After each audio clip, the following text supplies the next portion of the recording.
C'est jeudi, c'est l'heure des informations sur la télévision de la famille. C'est le 31 décembre. Dans quelques instants, le Dieu des temps et des circonstances enverra 2020 dans les décombres de l'histoire.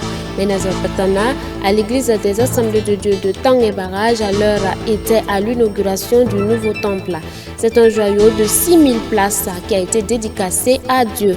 Un peu plus tard, la soirée d'hier mercredi a vu la clôture de la 6e édition de la semaine culturelle et sportive, toujours à l'église des Assemblées de Dieu de Tang et Barrage. Mesdames, Mesdemoiselles, Messieurs, bonsoir.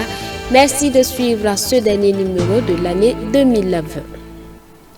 L'église évangélique des Assemblées de Dieu de Tang et Barrage est dans la joie. Les fidèles ont inauguré et dédicacé avec le Conseil national des Assemblées de Dieu le nouvel édifice disposant d'une capacité de 6000 places et réalisé à coût de milliards de francs CFA. On voit cela avec Douti Barthélemy, Odette Zouangena. L'église évangélique de Tang et Barrage vibre au rythme des festivités du centenaire des Assemblées de Dieu. Assisté des dignitaires religieux, coutumiers, étatiques et de profession libérale, le docteur Michel Ouetraogo, après l'étape de l'église mère, procède ce 31 décembre 2020 à l'inauguration et à la dédicace du nouvel édifice dont la pose de la première pierre a été faite le 13 mars 2016. Je pense que c'est vraiment un peu historique, la raison pour laquelle nous dédicassons ces deux temples.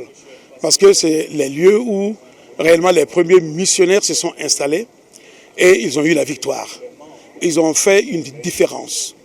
Et nous ne pouvons pas juste commencer à faire la célébration du centenaire sans nous rappeler des dévanciers qui ont travaillé ardemment et qui ont réellement remporté la victoire. À l'heure actuelle, tout le Conseil national est dans ces deux temples. Hier, ils étaient là, aujourd'hui, ils sont là, et demain, ils seront là pour la dédicace du siège. Cette inauguration est l'aboutissement d'un projet collectif de longue haleine qui aura duré 57 mois.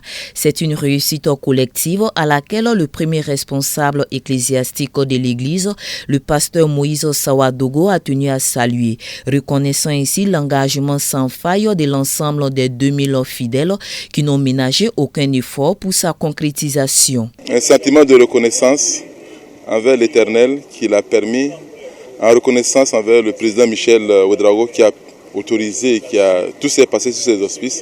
En reconnaissance également à tous les membres de Tang et Barrage qui sont engagés et qui ont donné de leur vie pour construire ce temple. C'est un engagement et un engagement comprend de l'effort effectivement. Ça comprend du temps et ça comprend de l'argent. Sans ces trois éléments, il n'y a pas d'engagement. Ce sont des hommes qui se sont donnés, qui ont donné de leur temps, qui ont donné de leur sueur, qui ont donné de leur argent. Bâti sur une superficie de plus de 3242 mètres carrés, c'est un joyau spacieux érigé disposant de commodités modernes. C'est un bâtiment qui est capable d'avoir 5500 places assises et si les gens sont debout, plus de 11 000 places. C'est un bâtiment qui a une mezzaline qui a 800 mètres carrés. Et c'est un bâtiment qui a un sous-sol pour des bureaux et des salles de réunion. Le président des Assemblées de Dieu du Togo salue le choix porté sur sa modeste personne pour parrainer l'événement. Ma joie est grande. C'est que j'ai compris combien de fois les fidèles sont engagés pour l'avancement du travail de Dieu. Comme je le disais, si un chef de famille a grandi la maison, c'est qu'il y a beaucoup de membres. Si l'espace est grand, c'est qu'il y a beaucoup de membres. Et ma prière que cela continue, comme je l'ai dit, les territoires restants, que nous puissions les gagner à Christ et que la paix du Christ puisse assister, rester sur les pasteurs et chaque membre à être motivé pour le travail de Dieu. Rappelons que l'église évangélique de Tanguin Barrage a été fondée en 1956 par le missionnaire français Pierre Dupré. S'alignant dans la même vision que les pionniers, le pasteur Moïse Sawadogo ambitionne en érigeant ce temple construire une église relationnelle, une église où les hommes et les femmes sont en intimité avec Dieu, avec leur propre famille et avec eux-mêmes. À noter que le coût de la construction est estimé à 1 milliard de francs CFA. Voilà, donc c'était la joie, donc un peu de gaieté musicale dans ce journal. Suivons à présent les temps forts de cette cérémonie avec quelques prestations de groupe, toujours avec nos reporters.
Toujours à l'église des Assemblées de Dieu de Tanguin Barrage, après 2 jours de célébration, la semaine culturelle et sportive Secus a refermé ses portes ce mercredi. Mais avant cela, la soirée de mercredi donc a été le moment d'un temps d'enseignement autour du thème principal, la puissance de la louange, qui a été largement détaillé afin de montrer l'importance de la louange. Et tous ceux qui ont pris part à ces moments ne sont pas restés indifférents. Plus de détails avec Gédon Tabsoba, Antoinette Bénin. 3 minutes de louange vaut mieux que 3 heures de prière, tout simplement parce que dans la prière, Dieu ne gagne rien. Dans la prière, c'est celui qui prie qui gagne. Mais dans la louange, Dieu gagne quelque chose, reçoit l'honneur, la gloire, la louange, et ça qui fait réagir Dieu, mais pas la prière. C'est au cours de la 2e soirée de la semaine culturelle et sportive Secus que tous ont bénéficié de cet enseignement sur le thème de l'activité qu'est la puissance de la louange. En effet, selon l'orateur, louer Dieu, c'est vivre sa présence, reconnaître sa grandeur, sa puissance, et que sans la louange, une assemblée chrétienne est comme éteinte. La louange nous permet d'expérimenter la grâce de Dieu. La louange nous permet de remporter la victoire. La louange change notre façon de vivre. La louange nous guérit de nos morts. La louange alors opère des miracles dans nos vies. La louange transforme l'être humain. La louange nous fait entrer dans le jardin secret de Dieu. La louange nous fait expérimenter une autre dimension de la vie spirituelle. Donc la louange vraiment nous fait vraiment bénéficier de la grâce divine. À la suite de l'enseignement, les différents groupes venus de divers horizons ne se sont pas privés de cette joie de louer le Dieu vivant, et cela à travers leur savoir-faire qui a touché plus d'un.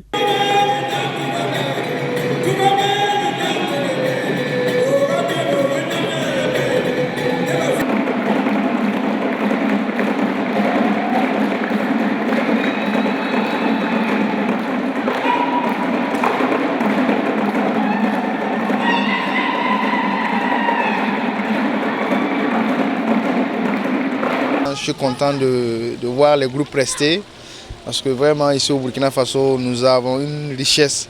Voilà. Et également nous utilisons ça pour la gloire de Dieu. Vraiment, je tiens à féliciter l'église AD de Tanguin Barrage pour l'initiative et que nous souhaitons que ça continue et que ça apporte beaucoup dans la vie des fidèles chrétiens. Comme Jésus l'avait dit, Il viendra un temps, et le temps est déjà venu, où les vrais adorateurs adoreront le Père en vérité et en esprit. Et je pense que ce sont des moments où, en tout cas, nous avons pu vraiment louer le Seigneur, élever son nom, et surtout avec l'enseignement, nous avons compris que la louange est une chose importante, une chose qui plaît au cœur de Dieu. Et je pense que les uns, les autres, chacun d'une manière ou d'une autre a été impacté. J'ai beaucoup apprécié les différentes prestations venues d'ailleurs, venues de toutes les régions, pratiquement de beaucoup de régions. Donc ils ont chanté de tout cœur, ils ont loué le Seigneur et je crois que cette semaine est vraiment spéciale. Donc c'est une semaine où Dieu reçoit. Ce n'est pas une semaine de requête, de demande, mais une semaine d'action de grâce, une semaine de louange et d'adoration. Et Dieu trouve son compte. Et si Dieu trouve son compte, nous allons aussi trouver notre compte. Donc je crois que s'il faut le refaire, il faut le refaire parce que Dieu est là, Dieu est honoré, il est exalté, il est glorifié, il est élevé, il est vraiment exalté. Ainsi, rendez-vous a été donné pour les prochaines éditions tout en mettant à l'esprit que la louange est très importante et qu'une louange de 3 minutes vaut mieux qu'une prière de 3 heures, a souligné l'orateur.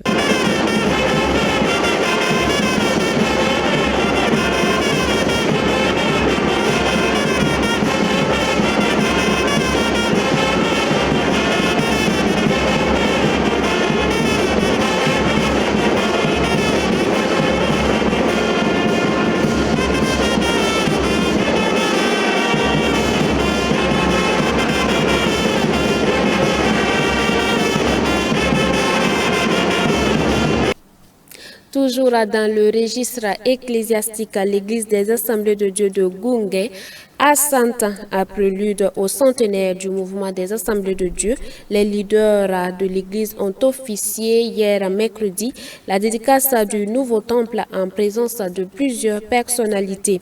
Construit à hauteur de plus de 450 millions de francs CFA avec une capacité de plus de 1700 places, la cérémonie de dédicace du nouveau temple a été présidée par le docteur Michel Ouedraogo, président des Assemblées de Dieu du Burkina Faso. On voit cela avec Barthélemy Touti, Odette Zouangina. Construit sur une superficie de plus de 975 mètres carrés, l'édifice ne ressemble plus aux constructions datant des années 1921. Plus élégant, moderne, avec toutes les commodités requises, le nouveau temple de l'église des Assemblées de Dieu de Gungé vient ainsi d'être inauguré par le président Michel Ouedraogo, qui place cette dédicace sous le signe de la prière et de la réflexion en prélude à la célébration du centenaire du mouvement des Assemblées de Dieu. La première église a commencé ici, à Gungé. Alors, et à partir d'ici, tous les villages ont été atteints du Burkina et même au-delà même du Burkina Faso. Et je peux dire que c'est à partir d'ici que les gens ont commencé à avoir les yeux ouverts, ont commencé à comprendre réellement qui est le Christ. C'est d'ici que la foi des Burkinabés ont commencé à grandir. Donc nous avons décidé de faire la dédicace de cette église aujourd'hui parce que dans 2 jours, nous allons fêter le centenaire afin de pouvoir nous rappeler de la grâce de Dieu. Ce joyau qui se veut un cadre de prière, d'adoration et de réconfort n'aurait pu voir le jour sans la vision, la volonté et l'engagement des premiers responsables et de l'ensemble des fidèles de l'Église. Ainsi, né en 2008 de la vision du pasteur Bawenson Ouedraogo, il a fallu au total 11 années de travaux pour ériger le dit temple qui dispose d'une capacité de 1750 places. Je suis très content. Je rends grâce à Dieu. Parce que, comme je l'ai dit, ce n'est pas moi qui ai fait, mais c'est Dieu qui a fait. Et ce que Dieu fait est bon. Vraiment, je le rends grâce, je le remercie. Surtout, je suis toujours en vie. Et ce que j'ai vu, vraiment, j'ai la joie. Ça a été fait vraiment dans un esprit d'équipe. Et évidemment, lorsqu'il y a une équipe qui travaille, les opinions sont parfois divergentes, mais on finit par s'entendre et on finit par trouver un terrain d'entente pour aller de l'avant. Pour ce qui concerne l'église de Gungé, au départ, on avait pensé à une extension. Et c'est dans les échanges que finalement, nous sommes arrivés à la construction. Et même pendant la construction, on se demandait s'il fallait mettre une mezzanine. Dans les échanges, tout a été fait de façon à ce qu'on aboutisse à un bâtiment qui est à la satisfaction de chacun de nous. À cet événement, l'on remarque la présence de personnalités venues d'ici et d'ailleurs, des familiers de l'histoire de l'église. J'étais très content de voir, c'est la 4e église, en banco encore, en ciment, et maintenant ce que j'appelle une semi-cathédrale qu'ils ont construite. Donc nous sommes très heureux de voir cela. Mais j'étais tellement content, et je les félicite pour ce qu'ils ont fait. Une satisfaction parce que quand on regarde l'évolution du temple de Gungain, quand nous étions au lycée, je n'étais pas converti, j'étais jeune musulman, mais je venais faire, il y avait les grandes conventions qu'on faisait dans cette cour-là. Donc on marchait du lycée Zenda jusqu'ici pour venir assister aux conventions qu'on faisait sous les arbres, les grands manguiers. Et j'ai vu l'église de Gungain apparaître à ce moment-là. Ensuite, j'ai vu vraiment comment le papa Joseph, quand je venais le visiter, me présentait. Et je crois qu'ils ont bien fait de garder un peu l'ancien bâtiment qui jouxte le nouveau bâtiment pour montrer à la génération montante d'où ils viennent. Et ça permet à la génération nouvelle qui est là de savoir qu'il faut s'appuyer sur les anciens. La construction de ce nouveau bâtiment est notamment rendue possible grâce à la somme de 456 millions de francs CFA provenant de fonds propres des fidèles de l'église. C'est dans une ambiance bon enfant que les participants se sont pris congé. Un autre sujet dans cette édition, 31 décembre 2019 à 31 décembre 2020, le Covid-19 a 1 an. La Chine passait un coup de fil à l'OMS. La pandémie était déjà sur les rails et l'Union européenne a tardé avant de réagir. C'était il y a 1 an, ne pouvant plus contenir, certains diront dissimuler, son épidémie, la Chine informait l'OMS d'un nouveau coronavirus se propageant rapidement sur son territoire. Ce fut le début d'une coopération internationale sans précédent, le début aussi d'une crise sanitaire mondiale. Pourtant, l'entente internationale est loin d'être optimale à ce moment-là. Alors que l'Italie se débat sous la première vague dévastatrice, les membres de sa famille européenne ne répondent pas de manière adéquate à ces appels à l'aide. Au lieu de cela, les Européens ferment leurs frontières et se disputent les maigres approvisionnements en masques et autres équipements médicaux, un échec reconnu plus tard par Bruxelles.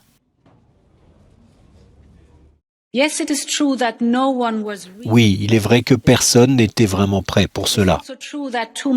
Il est également vrai que beaucoup n'ont pas été là à temps, alors que l'Italie avait besoin d'un coup de main au tout début. Et pour cela, il est juste que l'Europe, dans sa globalité, présente des excuses sincères. Mais dire qu'on est désolé ne compte que si cela implique un changement de comportement.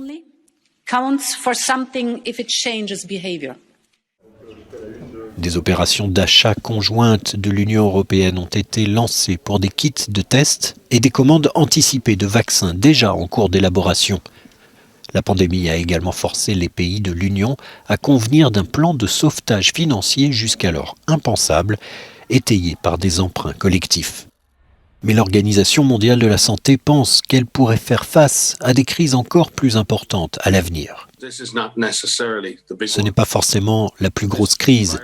Ce virus est très transmissible et il tue des gens, et il a privé tellement de gens de leurs proches, mais le taux de létalité actuel est raisonnablement faible par rapport à d'autres maladies émergentes.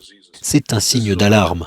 S'il y a une leçon que nous devons tirer de cette pandémie, toute cette tragédie et ces pertes, c'est que nous devons agir ensemble. Nous devons nous préparer à quelque chose qui pourrait être encore plus grave à l'avenir. Alors que les institutions de l'Union disent avoir tiré les leçons du Covid-19, l'essentiel est sans doute dans la réponse des Européens ordinaires. Leur volonté d'accepter des programmes de vaccination de masse et respecter les confinements est sans doute le facteur le plus important dans la lutte contre les futures pandémies. Nous parlons toujours de l'Union européenne dans cette édition. La présidence de l'Union européenne passera désormais de l'Allemagne au Portugal pendant 6 mois. Lisbonne va prendre les rênes du Conseil de l'Union européenne. Parmi ses priorités, la relance de l'économie sociale. L'ambassadeur allemand auprès de l'Union européenne a symboliquement passé le relais à son homologue portugais. C'était il y a quelques jours à Bruxelles. Car à compter du 1er janvier, Lisbonne reprend le flambeau de la présidence tournante du Conseil de l'Union européenne. Entre le Brexit et la crise du coronavirus, l'agenda de ce semestre passé a été pour le moins chargé. Quand je regarde en arrière les 6 mois de la présidence allemande, il est évident que la pandémie de Covid-19 a été le défi central. Ensemble, nous serons également en mesure de gérer l'impact de la pandémie sur l'économie de nos pays et l'emploi de nos citoyens. Le cadre financier pluriannuel de l'UE d'une durée de 7 ans et le fonds de relance nous aideront à surmonter cette crise extraordinaire. De nombreux pays européens attendent ces fonds de toute urgence. Le Premier ministre portugais a lui évoqué ses priorités pour les 6 mois à venir. Il y aura l'approbation des plans de relance nationaux, de la loi sur le climat et du paquet sur les services numériques. Le sommet social que nous organiserons réunira les partenaires sociaux, la société civile, les institutions et les États membres dans un engagement commun autour d'un plan d'action pour le développement d'un pilier social. Et enfin, nous renforcerons les relations avec notre voisinage et nos partenaires stratégiques, avec l'Afrique et les Amériques, mais aussi avec la région Indo-Pacifique. C'est la 4e fois que le Portugal assume cette présidence tournante de l'UE. En juillet prochain, le pays passera la main à la Slovénie. Voilà donc les priorités du Portugal seront donc la relance de l'Europe sociale. 2020, année de tous les tumultes, des acquis engrangés, des défis relevés en dépit des difficultés rencontrées, nous pouvons dire oui, l'Éternel a fait pour nous de grandes choses. Nous sommes donc dans la joie. À l'orée de cette nouvelle année 2021, la direction de votre télévision, la télévision de la famille CVK, vous souhaite une année de grâce du Seigneur. Ainsi s'achève ce dernier numéro de l'année 2020. J'ai été ravie de vous tenir en haleine tout au long de cette année. Merci à vous qui nous avez reçus. Toutes nos équipes vous remercient. Soré Delwende a réalisé ce dernier journal. Bonsoir chez vous.